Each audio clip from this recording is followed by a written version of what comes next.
Hey, comedy fans, welcome to another edition of the Comedy the Carlson cast. I'm your host. My name is Vinny. And joining me today in studio, it's Hans Kim. Today's episode is brought to you by our good friends at Three Heads Brewing, the makers of Rochester's most delicious beer. Remember, folks, drink responsibly, do good things, and always be kind. Now, let's start the show. Hey, folks, my guest today has been performing stand-up comedy for what I'm estimating to be about 10 years. His career has skyrocketed over the last 24 months, and I'm thrilled to have him on the show today. It's Hans Kim. Good morning, Hans. Hey, how are you? I'm really, really well. I loved your show last night. Thank you. It was a fun one. Yeah, man. I got to tell you, I don't really follow Kill Tony as closely as some people do, but I did catch a few of your appearances over the years, over the last year or so. And I got to tell you, dude, it's amazing what this show has done for people.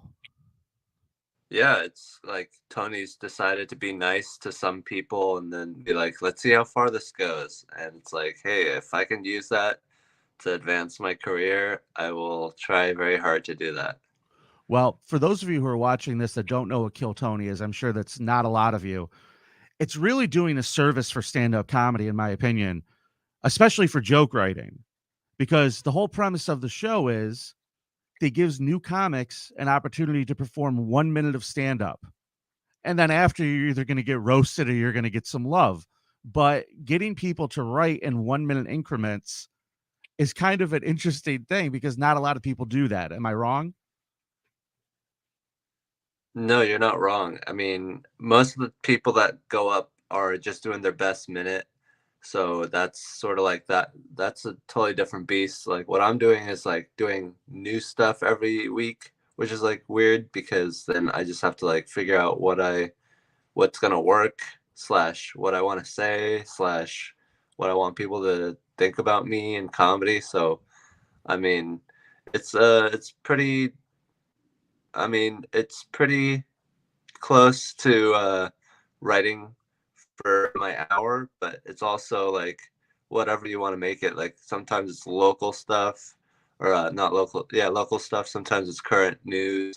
But yeah, I'm just basically scrambling every week to try to get something that will make people like me and make Tony give me positive feedback. Okay. Well, I believe the old expression goes with you is luck is where preparation meets opportunity. And you spent a long time before you ever went on his podcast. It was 8 years performing stand up and learning how to do stand up before you had the opportunity to go on there to be catapulted. Where did you first start performing? Yeah, every overnight success takes Seattle. I was open micing there. I did 4 years in undergraduate in Georgia Tech, got a degree in mechanical engineering, got a job at a startup company, got fired, was very bad. I got a 2.7 GPA as a mechanical engineer. Not really a good thing for me to do. And then I started living with my mom doing comedy. Interesting. And then I come back home really late. On the second day, she was like, "Why are you coming home so late? You're doing drugs again and shoplifting again." And I was like, "No, I'm actually doing stand-up comedy." And she's like, and then she left me alone and let me live with her for 5 years just because I told her I was doing comedy. And it's just like, hey, it's like he's doing something that's kind of like not real, but at least it's something. So it's like she was just happy that I had something. That's really interesting. So, I mean, mechanical engineering is one of those things that you have to have some type of aptitude towards and want to do it to put that much time in to get a degree in it, right? Were you doing stand up at all before then? No, I was just listening to the Rogan podcast and dreaming of not wasting my life away. And then when I got fired, I was like, okay, I don't want to do this. They don't want me to do this. Why am I doing this? So then I started doing whatever the fuck I wanted to do. The universe is strange, but I do give you a lot of credit for making a move. You know, it's really um it's a rare thing that someone actually starts out in comedy and sticks with it. I feel like a lot of people quit pretty quickly, and then I feel like a lot of people hang on too long. But I feel like the stars aligned for you, Hans. Yeah, luckily, I mean, if I was still doing what I was doing 2 years ago, 10 years into comedy, it'd be kind of sad. So luckily, everything sort of worked out, and now I'm not appearing as a loser, and now I get to do comedy, which I would have done for free anyways, but now in the better venues and, you know, at the Well, Carlson this weekend. we're thrilled to have you here. There's 4 more shows this weekend, by the way, folks. You get your tickets right now at carlsoncomedy.com. Uh, you moved from Seattle to New York, then you moved to Austin, and you were living in a van. Is Yeah. that true? How did you make that decision? You had a free ride with your mom. What made you decide I'm going to go live in the van? Well, I did 5 years in Seattle. It was kind of like running out whatever I could do there. I didn't feel like it was enough. So then I moved to New York, had a job, lived in Sunset Park, 30, 45 minutes away from downtown. Would work till 5, do like 2 mics if I was lucky, and then hike all the way back 45 minutes to Sunset Park. And I was like, what is the point of this? I might as well just make my own house instead of like working to pay for it, because it's like it takes a lot of work to do it that way. And if I just make my own house, I cut out the middleman. I don't like work to make money to pay someone else to have a house. I just build my own house, and then I can just focus on comedy. I guess I got spoiled living for 5 years with my mom.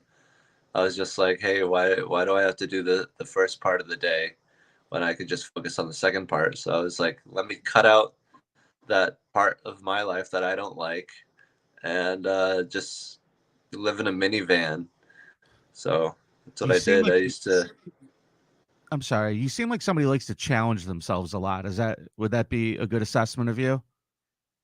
yeah, I would love to. I mean, I guess have a, I hate myself enough to torture myself, but love Okay. myself enough to try to live an interesting life. So it's a love-hate relationship.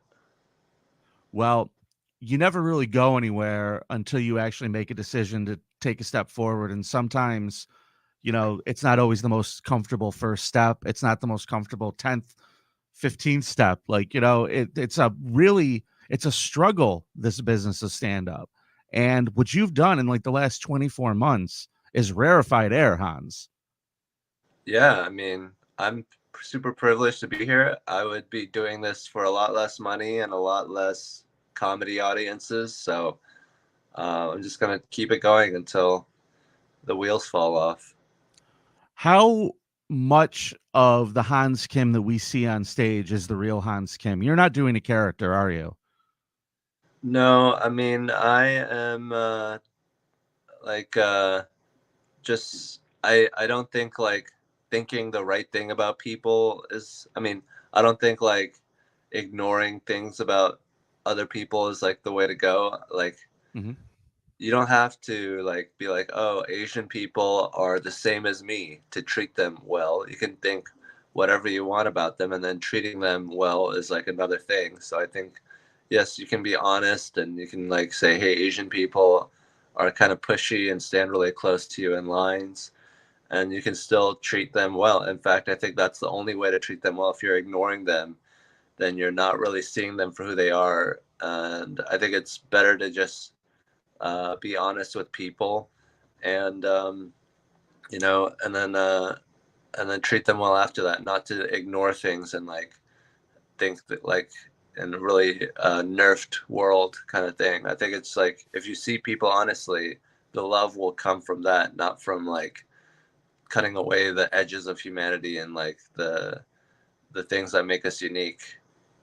I think that's very well said. I really appreciate your take on that because acknowledging differences isn't hatred.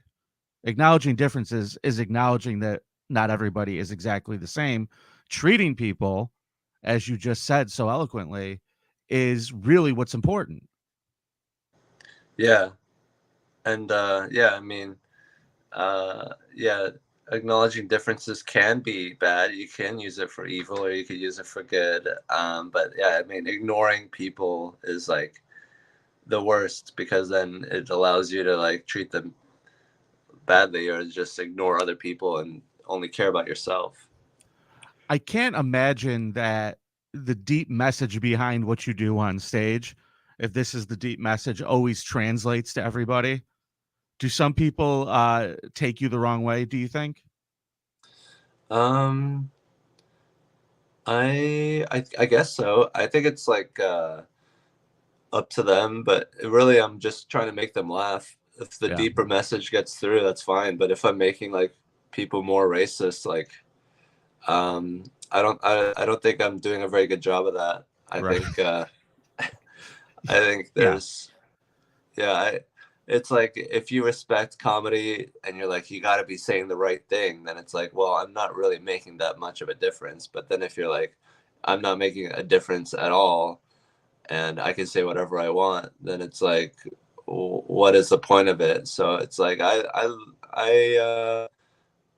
like the balance. I like to tell myself what I'm doing either matters or doesn't, depending on how it'll help my comedy. But really, I'm just trying to do the make people laugh thing, and the message I think will shine through no matter what I try to do. sure. And I think some people can see it. So I don't think I need to try to shove a message in there. I think the message, if it's there, it'll shine through ways. So I don't try to go out of my way to be like, and also, by the way, we should nationalize railroads or whatever. Understood. I gotcha. I gotcha. How would you say your act has like changed over the years from when you first started? When you first started, were you necessarily, writing about the same type of topics? I mean, how did you first approach stand up? I mean, when I first approached stand-up, it was like a completely different thing. I'd be up there, like, you know, always thinking about every little thing, and then as you do anything, you like start simplifying and thinking about the things that actually matter. Um, I I don't know how much it changed. I think it's been pretty similar, like the gist of it, and then just got Sure. better at writing it. But yeah, I don't know how much it changed, but I think that I think definitely figured out like, oh, people uh, don't want to be lectured or yelled at. They like the the putting the dog medicine in the meat sort of better. Like Yeah. back in the day, I just like try to shove the pill in, and now there's more like more meat around it. I feel like when you're doing the type of humor that you do, what I really appreciate at the end of it is how sharp your joke writing is, Hans. Like you don't waste words, man. It's really impressive to watch. I want you to know that. Like I watch a lot of stand up. I work at the club. I talk to a lot of comics, but man, you do not waste a word when you write. Do you like self edit or does it just like come out like that for you? Well, yeah, I mean, it took a lot of work to like figure that out. Even though it sounds easy, it's like don't put in any extra words. You want to be like, and this is who I really am. Look at my emotions and personality, and like that urge is always there. But it's like, hey, if I'm not trying to shove a message in, I'm just trying to, like get the laughs, and let's get the laughs, and then the message will be there. Like I just have faith that the message will be there. So it's like I don't need to put in anything extra. The extra comes from the audience interpreting the jokes. So I'm just like, let's just give them the jokes, and then anything extra will be in the jokes. I'd rather like, I don't have to like go out of my way to be like, and abortion is a human right. I can just be like, just say what I'm saying, and then that the message will shine through. So I just focus on the Sure. joke part, and then the jokes will help the message. Well, what I really appreciate is you're not exactly like an animated figure on stage. You kind of plant yourself and you tell your jokes. and your jokes are so sharp, you don't have to put the mannerisms into it that some comics do. Like your joke writing is so strong that it hits on its own. Like I'm so impressed by how funny the jokes are. Like I feel like you could probably stand behind a cardboard wall and still tell the jokes and get laughs, man. Yeah. It's really something to see. I yeah, I think uh I forget what I was gonna say. Yeah, I mean, I think it's good to have the writing down. I like being in a room and saying things like, the penis game or the vagina game where you just start yelling penis louder and louder. Like, I think that's if you could like figure out what's going on when people are doing that, then it's like, well, what if you're on stage and you're saying this and it's like, oh, if you say the right combination of words, it produces something in the audience, and then just reducing the variables and then just like, oh, let's see what words will create the most uh, shit in their mind. Because even if you're like the most animated comic, you have nothing against Cirque du Soleil or a movie. You Sure. just basically rely on your words anyways. So why not just cut down to the bare bones of what people like about stand-up comedy and watching a dude talk, and just focus on the potency of the words, as opposed to like, trying to compete with fireworks and stuff. Sure. Just focus on like making the words the best, because what we like about other people is who they are and authenticity. So maybe I'm trying to focus on that. But yeah. Well, ladies and gentlemen, I promise you, you are going to see the authentic Hans Kim right here at Comedy at the Carlson this weekend. Like I was telling you earlier, there are tickets available for 4 more shows. You get your tickets right now at carlsoncomedy.com. And if you want to follow Hans or get more information on him, he is at DJ Hans Kim on Twitter and Instagram. You can also find him Hans Kim on YouTube, and of course on Kill Tony as a regular. Hans, what's next for you? Do you have any big plans? Is there anything you're working on right now? I'm just touring and working on the comedy and writing, doing a podcast.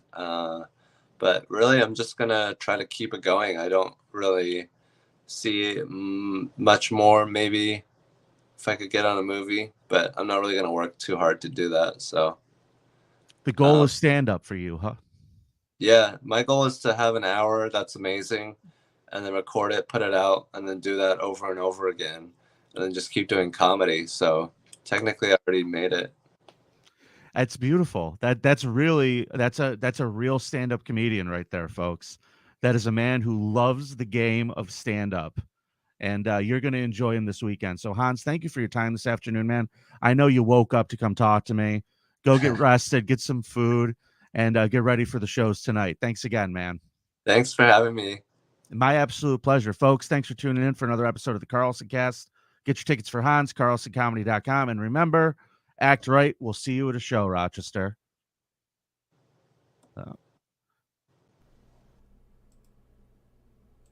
Thank you for being awesome and watching another episode of the Carlson Cast. Don't forget we're streaming live on Facebook and YouTube every Friday morning.